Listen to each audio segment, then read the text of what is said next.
So let's talk about why like relying solely on ovulation predictor kits can lower your chances of conceiving. So what can be missed there? Yeah.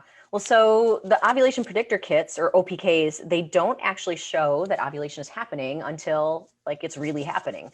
And we have a fertile window of like as much as up to like 6 or 7 days before ovulation, especially like in the 4 to 5 days before ovulation is a really good time. And so essentially what happens is when we have intercourse, right, then we've got basically the sperm are in our body just sort of waiting for the egg to be released, for ovulation to happen. And so the ideal scenario is that it's already there when the egg gets released, and then the sperm and the egg meet, of course, and we develop an embryo, and now we've got a pregnancy happening.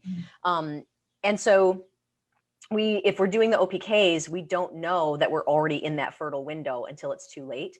The other thing is, depending on what sort of flavor of hormone imbalance might be going on for you, the OPKs aren't always reliable, right? And so in my case, having PCOS, back when I was first trying to have my first baby, I did a lot of the OPKs like day after day for like 60 or 70 days or something. And it was basically just positive every single day for months at a time. And that was because I had elevations in hormones that shouldn't be elevated during mid-cycle. But for me, those hormones were never normal levels. They were always elevated. Yeah, it's interesting. I like because my cycle disappeared at, when did it did like 28, and then I was on the pill for years. Like I never did any of this. I don't even, like I've never tracked. So it Oh, wasn't wow. there. And then I never like it was falsely there with the pill.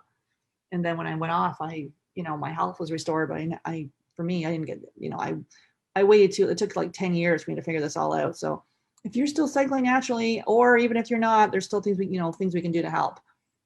Yep. Okay. And then as far as, okay, so we talked about the cervical mucus. I have a whole blog on that actually. If you go to FabFertile, so fabfertile.com, and it'll take you through all that. Anything else you wanted to talk about with the cervical mucus?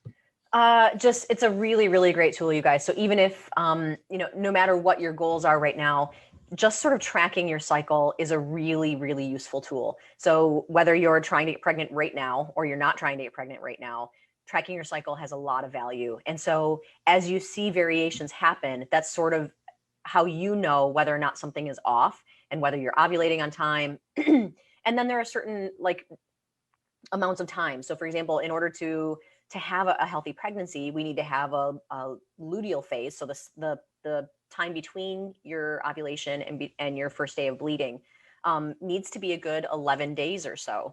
14 days is the healthiest version, basically. And that's what everything is based on, that 28-day cycle. It's the first 14 days and then ovulation and then the second 14 days. But we know that sometimes that luteal phase is shortened for some people. And so a lot of times we'll have clients that will come to us and they'll have a luteal phase that's like 7 days or 8 days or 9 days. And we really can't sustain a pregnancy if it's short like that.